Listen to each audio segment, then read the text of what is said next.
Hi, welcome to the Mathemagic channel. Today we look at 1 plus a half plus a third plus a quarter, which is definitely decreasing, but we have to prove that it's not convergent. Ooh, how do we do that? Okay, let's try it out.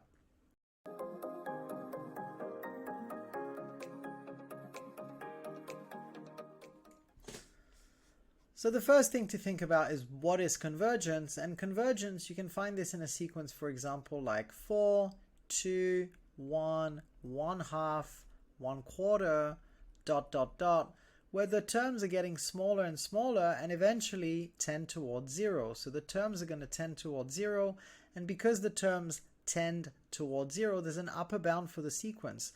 So it's a sequence that even though it starts off as pretty big like this, eventually it's going to have a boundary like an upper ceiling, and therefore you can say that there's an upper bound for this sequence. Typically, we look at geometric sequences for that, and we'll say like sequences which have a common ratio, which is less than 1. And in the example that I gave you, the common ratio r is equal to a half. And because the common ratio r, which is a half, is smaller than 1, then you can say that the sequence has an upper bound. So in the sequence that we're looking at, which is 1 plus a half plus a third plus a quarter, there's not really a common ratio, because it's not like you can go from a half to a third using a multiplication, or a third to a quarter using the same multiplication. So it's not a geometric sequence, and therefore it's a little bit more difficult to prove convergence or divergence for it. So how do we go about it? Well, typically when we look at questions like these, it's a good idea to think about comparisons. And so you have here 1, and then you have a half, and then you have a third and a quarter. And if we keep writing the terms out, we can do something quite interesting here. So 1 over 5 plus 1 over 6 plus 1 over 7 plus 1 over 8, and it just keeps going on, plus dot dot dot.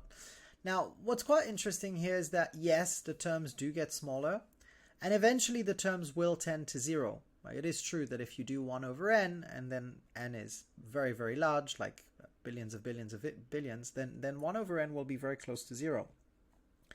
However, that doesn't prove that this sequence doesn't converge towards a value or diverge. But what you can do is you can try and group this into little packets. And so here's an idea. What if we were to say that we have 1 plus a half, and then a third plus a quarter, and then 1/5 plus 1/6 plus 1/7 plus 1 over 8, and we're making a packet of 2 here, and then we make a packet of 4 next to it. Now, a half is a half. And you can definitely make an argument that a third is bigger than a quarter. You can also make an argument that 1/5 and 1/6 and 1/7, all of those are going to be bigger than 1 over 8. And so what you could do is you could do a comparative type of argument.